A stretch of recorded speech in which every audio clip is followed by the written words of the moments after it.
चलिए आप लोग क्वेश्चन निकाल दी जो हमने दिया था कल। हाँ आप लोग सॉल्व करवा लो।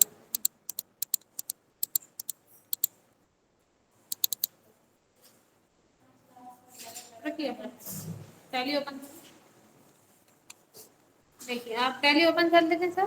टैली आप जैसे ही ओपन करते हैं अपने सामने एक कंपनी यहाँ पे ओपन हो जाती है। अपन इस कंपनी से बाहर जाते हैं। इस कंपनी से बाहर जाने के लिए अल्टर प्लस F1। अब अपन यहाँ पे अपनी कंपनी क्रिएट करेंगे। उसके लिए आप प्रेस करेंगे सी। अपन यहाँ पे ICICI के नाम से कंपनी क्रिएट कर लेते हैं। एड्रेस में आप डाल देंगे विदिशा। आप यहाँ पे कंपनी की पूरी इन्फॉर्मेशन इसमें फिल कर देंगे।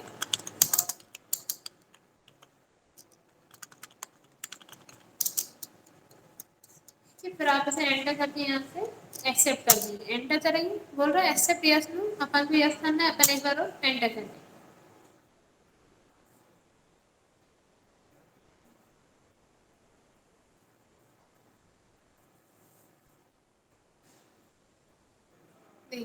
कंपनी क्रिएट हो गई।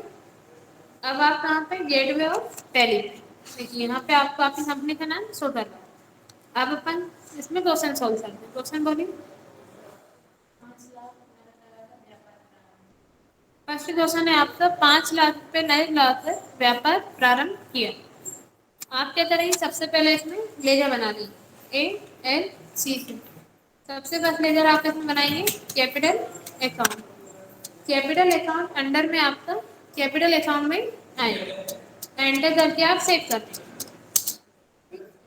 स्टेप की से अपन वापस बैक चलते हैं। स्टेप की का यूज आप जब तक करते हैं जब तक आप गेटवे ऑफ टैली पे नहीं आ जाते। वाउचर एंट्री के लिए आप प्रेस करेंगे V। अब आप बिजनेस में कैपिटल लगा रहा है, मतलब बिजनेस में केस आ रहा है, तो एंट्री कौन से बाउचर करेंगे, रिसिप्ट बाउचर। F6 से रिसिप्ट बाउचर। 2 में अपन लिखेंगे कैपिटल अकाउंट। अमाउंट कितना था, 5 लाख। एंटर करेंगे, बाय में आ जाएगा केस, अपने बिजनेस में केस आ रहा है। एंट्री हो जाएगी by cash account to capital account. Enter करके आप इसे यहाँ से सेव कर देंगे। नेक्स्ट बोलिए। नगद माल खरीदा, माल खरीद रहे हैं। एंट्री आप कौन से वाउचर करेंगे बताइए। हाँ F9 से परचेज वाउचर। यहाँ से अपन नेक्स्ट वाउचर सिलेक्ट कर देंगे। बताइए भैया नगद माल खरीदा एंट्री क्या करेंगे।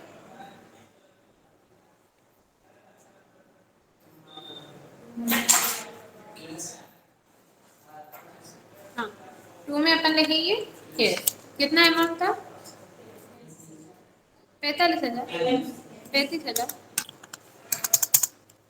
बाय में आ जाएगा परचेज। अभी अपन ने परचेज से लेजर नहीं बनाया। वाउचर एंट्री से डायरेक्ट लेजर पे जाने के लिए अपन प्रेस करेंगे अल्टर प्लस C। अपन यहाँ पे परचेज अकाउंट का लेजर बना देंगे। परचेज अकाउंट अंडर में आपका परचेज अकाउंट में आए, ठीक है। एंट्री हो जाएगी by purchase account to sales account. Enter करके आप सेव कर देंगे। नेक्स्ट बोलिए। बताइए प्रियंका दी एंट्री क्या करेंगे। श्याम से माल खरीदा 45,000। क्या एंट्री करेंगे।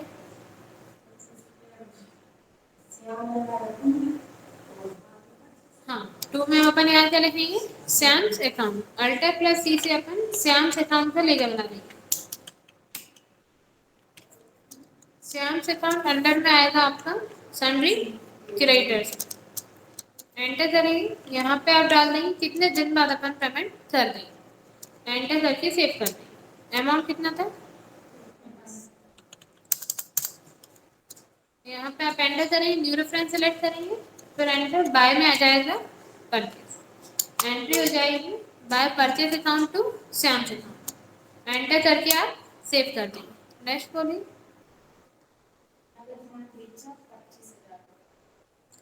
नगद माल बेचा 25,000।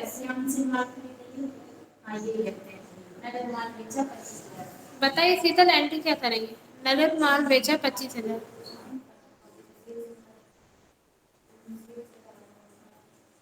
बाय में एंट्री अपन करेंगे F8 से सेल्स वाउचर।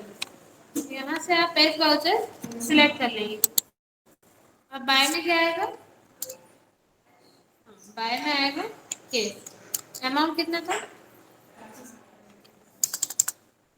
और टू में आ जाएगा सेल्स। अल्टर प्लस सी से अपन सेल्स अकाउंट का लेजर बना देंगे। सेल्स अकाउंट अंडर में आपका सेल्स अकाउंट में आएगा। एंट्री क्या हो जाएगी? By cash account to sales account. Enter करके आप सेव कर देंगे। नेक्स्ट बोलिए। मोहन को माल बेचा 15,000। बताइए सेजल एंट्री क्या करेंगे? मोहन को माल बेचा 15,000। हाँ, सेल्स वाउचर में एंट्री करेंगे। अब बाय में क्या आएगा? मोहन से। अल्टर प्लस सी से अपन मोहन से अकाउंट का लेजर बना देंगे।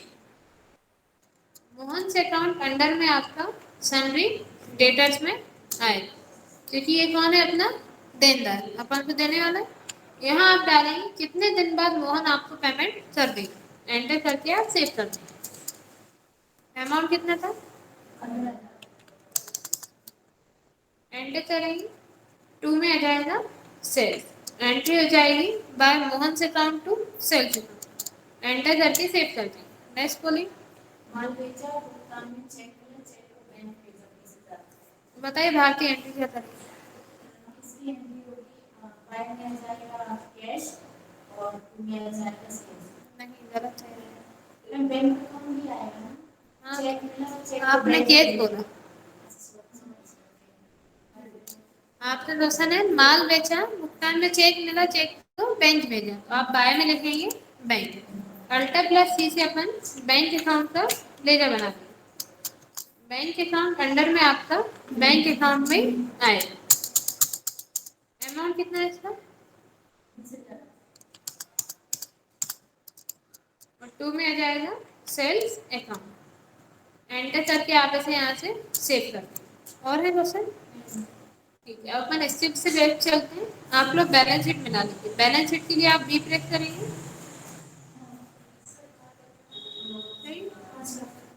भैया आपकी बैलेंस शीट लास्ट वाला नहीं किया। देखिए लास्ट वाला आपका क्वेश्चन था माल बेचा, भुगतान में चेक मिला, चेक को बैंक भेजा। चेक अपन उसी दिन बैंक में जमा कर रहे हैं, मतलब उसी डेट में आपका बैंक बैलेंस बढ़ रहा है, तब आप बाय में क्या लिखेंगे? बैंक। एंट्री हो जाएगी by bank account to sales account. अगर आपका क्वेश्चन होता माल बेचा, भुगतान में चेक मिला, तब आप बाय में लिखते हैं चेक इन हैंड। क्यों? क्योंकि अपन चेक मिल रहा है, आप चेक उसी दिन बैंक में जमा नहीं कर पा रहे। क्वेश्चन क्या है? माल बेचा, भुगतान में चेक मिला, मतलब चेक उसी दिन बैंक में जमा नहीं किए।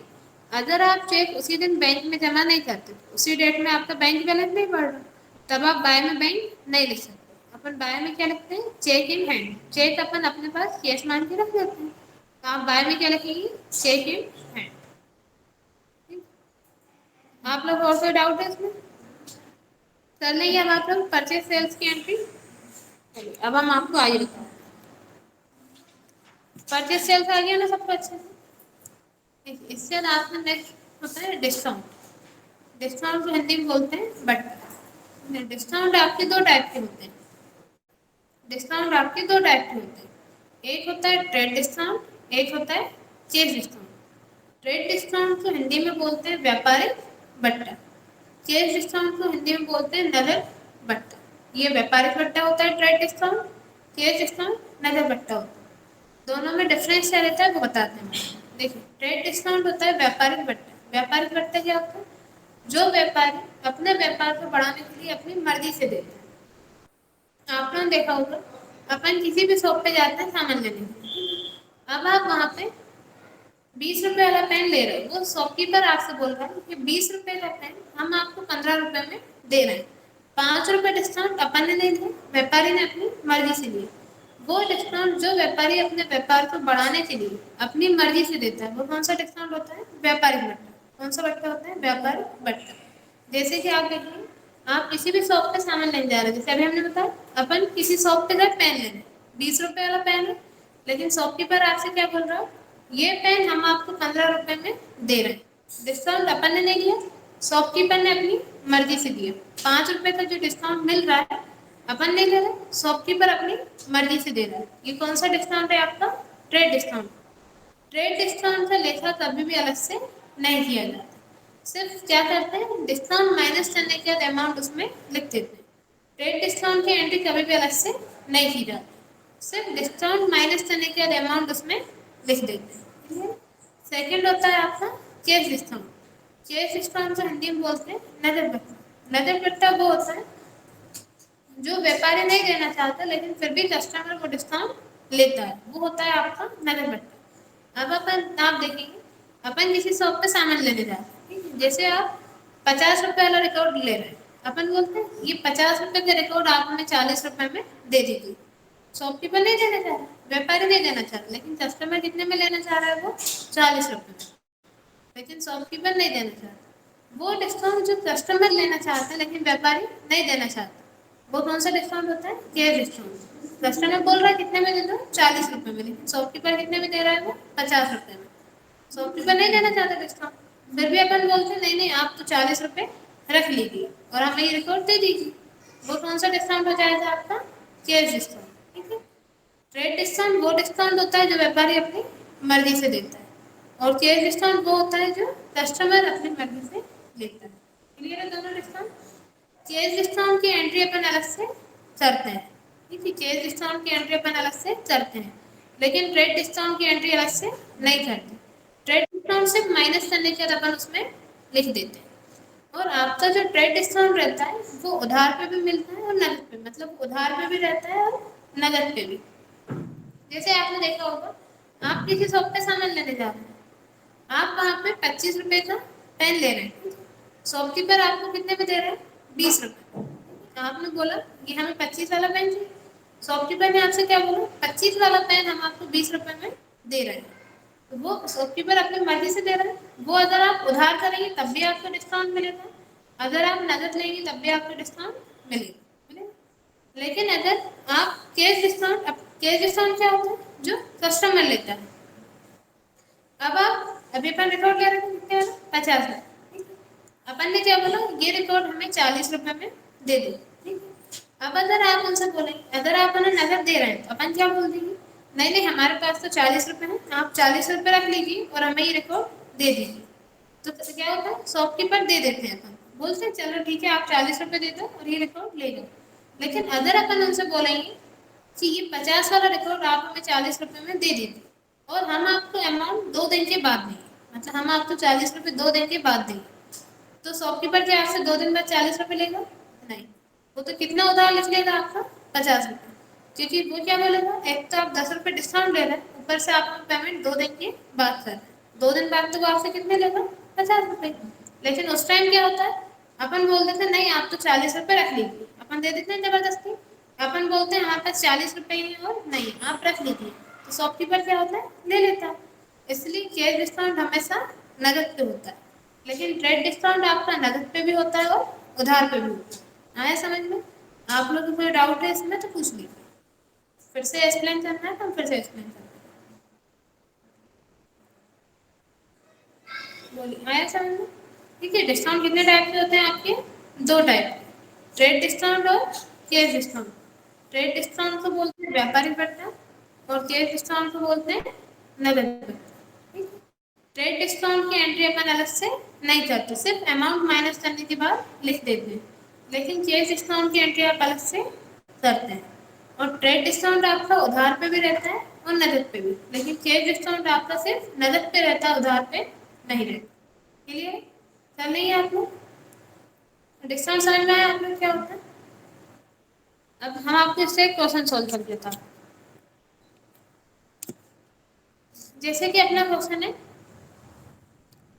माल खरीदा 10,000 रुपये, उस पर 10% ट्रेड डिस्काउंट, 10,000 का माल खरीदा जिस पे 10% ट्रेड डिस्काउंट। कौन सा डिस्काउंट है आपका, ट्रेड डिस्काउंट। देखिए जब आप माल खरीदते हैं एंट्री आप क्या करते हैं, बाय परचेस और 2 में केस, ये एंट्री करते हैं। ठीक है, आप यहाँ से वाउचर एंट्री के लिए बी प्रेस करेंगे, एंट्री अपन करेंगे F9 से परचेज वाउचर, यहाँ पे अपन एज वाउचर सिलेक्ट कर लेंगे। ठीक, माल खरीद रहे हैं तो माल आ रहा है केस 4, 2 में आप लिखेंगे केस। लेकिन क्वेश्चन क्या है, 10,000 का नगद माल खरीदा 10,000 का, जिसपे 10% आपका ट्रेड डिस्काउंट है। कौन सा डिस्काउंट है, ट्रेड डिस्काउंट। मतलब 10,000 में से आप 10% माइनस करने के बाद केस देंगे। ट्रेड डिस्काउंट है तो 10% माइनस करने के बाद देंगे। अपन क्या करेंगे, पहले 10,000 से 10% निकाल लेंगे। आप यहाँ पे कंट्रोल प्लस एन प्रेस करेंगे तो कैलकुलेटर आपका यहाँ पे ओपन हो जाए। Control plus N.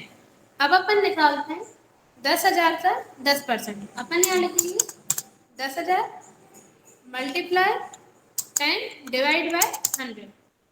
ठीक है, एंटर करेंगे तो देखिए 10,000 तो 10% कितना हो जाएगा, 1,000। क्लियर। अब आप 10,000 में से माइनस कर देंगे 1,000। अमाउंट कितना है, 9,000। मतलब आप केस कितना दे रहे हैं, केस अपन कितना दे रहे हैं, 9,000। अब आप यहाँ केस में कितना लिखेंगे, 9,000। बाय में क्या आ जाएगा, परचेज। इसमें भी अमाउंट कितना आ जाएगा, 9,000। क्योंकि ट्रेड डिस्काउंट की एंट्री अलग से नहीं करते हैं, सिर्फ अमाउंट माइनस करने के बाद उसमें लिख देते हैं।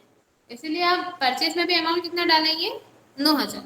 और केस में भी कितना आ जाएगा, 9,000। ऐसा ही ठीक है। ट्रेड डिस्काउंट की एंट्री कभी भी अलग से नहीं करते, सिर्फ अमाउंट माइनस करने के बाद उसमें लिख देते हैं। आप एंटर करके सेव कर देंगे। फिर से बता देते हैं, देखिए अपना क्वेश्चन है नगद माल खरीदा, ठीक है, 10,000 रुपये। उस पर ट्रेड डिस्काउंट कितना है आपका, 10%। आप सबसे पहले 10,000 से 10% ट्रेड डिस्काउंट अपन निकाल लेंगे। 10,000 से 10% कितना हो जाएगा, 1,000। आप एक जीरो छुपा देंगे, 10,000 से 10% निकालना है, मतलब आप उसमें से एक जीरो छुपा देंगे, कितना हो जाएगा, 1,000। और आपको निकालना है तो आप कंट्रोल प्लस एन करेंगे, यहाँ आप लिखेंगे 10,000। इसमें अपन मल्टीप्लाई करेंगे 10 का और डिवाइड करेंगे 100। ठीक है, परसेंट निकालना है अपन को, तो मल्टीप्लाई करेंगे 10 और डिवाइड करेंगे 100। एंटर करेंगे, अमाउंट कितना आ जाएगा, 1,000। मतलब 10,000 का 10% डिस्काउंट कितना है, 1,000। अपन 1,000 माइनस करने के बाद देंगे। अब अपन यहाँ पे 10,000 में से माइनस कर देंगे 1,000। अमाउंट कितना आ जाएगा, 9,000। ठीक है। अब आप यहाँ पे एंट्री क्या करेंगे, 2 में आ जाएगा केस। अमाउंट कितना डालेंगे अपन इसमें, 9,000। बाय में आ जाएगा परचेज, इसमें भी अमाउंट कितना डालेंगे आप, 9,000। क्योंकि ट्रेड डिस्काउंट तो लेखा अलग से नहीं करते, सिर्फ अमाउंट माइनस करने के बाद उसमें लिख देते हैं। अब आप इसमें नरेशन डालेंगे, be goods purchase on cash 10% trade discount. आप इसका शॉर्ट फॉर्म लिख सकते हैं T D, trade discount. Enter करके आप सेव कर दें। क्लियर है। इतने में आप में से किसी को कोई भी डाउट हो तो पूछ लीजिए। कर लेंगे आप लोग। चलिए अब आप लोग क्वेश्चन लिख लीजिए, आप लोग सॉल्व करना, कोई डाउट हो तो आप लोग कल पूछ लेंगे। अभी आप लोग क्वेश्चन लिख लीजिए।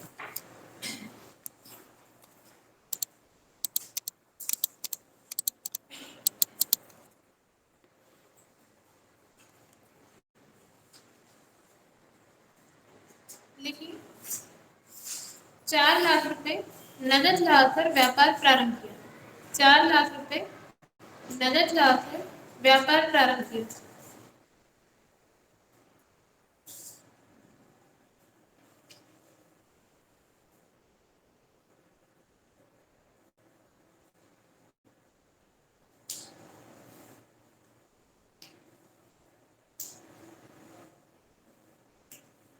लिखिए, नेक्स्ट क्वेश्चन लिखिए, नगद माल खरीदा 55,000। नगद माल खरीदा 55,000।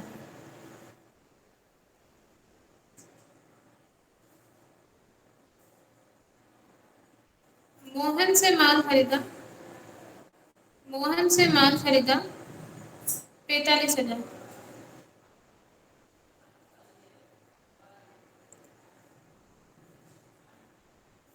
नेक्स्ट लिखिए, नगद माल खरीदा 20,000 का 10% ट्रेड डिस्काउंट। नगद माल खरीदा 20,000 का 10% ट्रेड डिस्काउंट।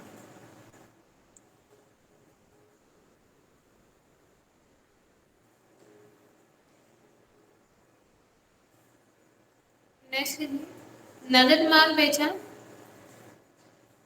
नगद माल बेचा 75,000, 75,000। और एक लास्ट क्वेश्चन लिख लीजिए, माल बेचा, भुगतान में चेक मिला। माल बेचा, भुगतान में चेक मिला। अमाउंट डाल लीजिए 30,000। आप लोग सॉल्व करना, कोई डाउट हो तो कल पूछना। हाँ, माल बेचा, भुगतान में चेक मिला 30,000।